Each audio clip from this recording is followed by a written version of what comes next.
Question है time and work का, जिसमें कह रहा है A can do a piece of work alone in 32 days. लिख लेते हैं इसको, A can do a work in 32 days. अब कह रहा है while together with B can do the work in 24 days. Question ध्यान से पढ़ना है, क्वेश्चन में सब कुछ दिया हुआ है। अगर क्वेश्चन ध्यान से नहीं पढ़ा तो गलती कर बैठोगे। तो करना क्या है यहाँ पे, क्वेश्चन ध्यान से पढ़ना। वाइल टुगेदर विद बी बोला है, मतलब ये तो कर रहा था, लेकिन इसके साथ बी के साथ मिलके जो वर्क कंप्लीट करेगा वो कर देगा 24 डेज में। अब कह रहा है कि if C alone can do the work in 64 days, C alone can do the work in 64 days, तो बी और सी मिलके कितने दिन में वर्क कंप्लीट करेंगे। तो पहले इनका एलसीएम लेते हैं। इन तीनों का एलसीएम आ जाएगा 192। ओके 190। अब इनकी एफिशिएंसी निकालेंगे। ए की एफिशिएंसी यहाँ से कितनी आएगी, 192 डिवाइड बाय 32, ये हो जाएगा 6। और ए प्लस बी की एफिशिएंसी कितनी आएगी, ये आ जाएगी 192 डिवाइडेड बाय 24, तो इसकी एफिशिएंसी आ जाएगी 8। और सी की एफिशिएंसी हो जाएगी 192 डिवाइडेड बाय 64, ये हो जाएगा 3। अब क्या करना है कि हम कर देते हैं अगर इसमें बी और सी एक्स नहीं पूछा होता, इसमें पूछा है बी और सी, और बी की हमें एफिशिएंसी मालूम नहीं है क्योंकि हमारे पास जो एफिशिएंसी है वो है ए प्लस बी की। तो बी की एफिशिएंसी कैसे निकालेंगे, बी की एफिशिएंसी निकालने के लिए ए प्लस बी कितना है, ये है 8, यही तो है ए प्लस बी, इसकी एफिशिएंसी 8।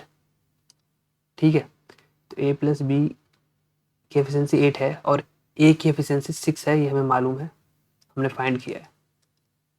तो ये कितना हो गया 8, तो बी की एफिशिएंसी कितनी आ गई यहाँ से 2, ये बी की एफिशिएंसी आ गई हमारे पास 2, और सी की एफिशिएंसी हमें मालूम है ये 3।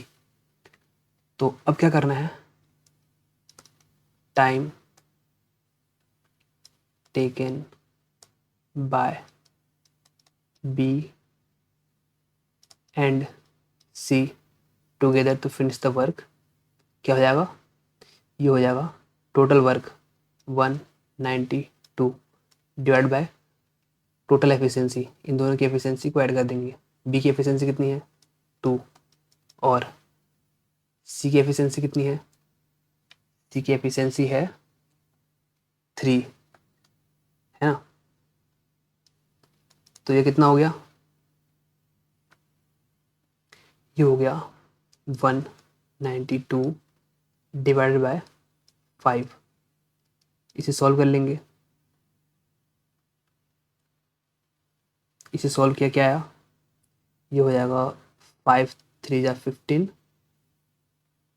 4 कैरी, 5 8 जा 40, बचा कितना 2 रिमाइंडर बचा, और डिवाइड बाय 5।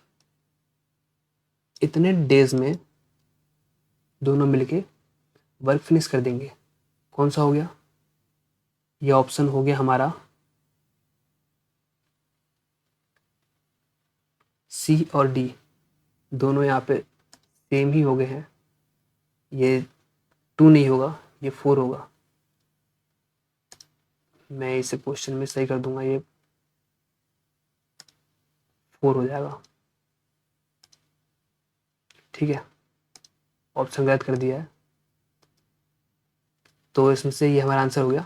तुम अभी 2 ऑप्शन है, 2 में से किसी को मान लो, लेकिन यहाँ पे एक ऑप्शन गलत है, वो हो जाएगा 4/5 हो जाएगा। तो हमारा राइट आंसर हो गया, इसे 4/5 मान लेते तो हमारा राइट आंसर हो गया ये। ओके।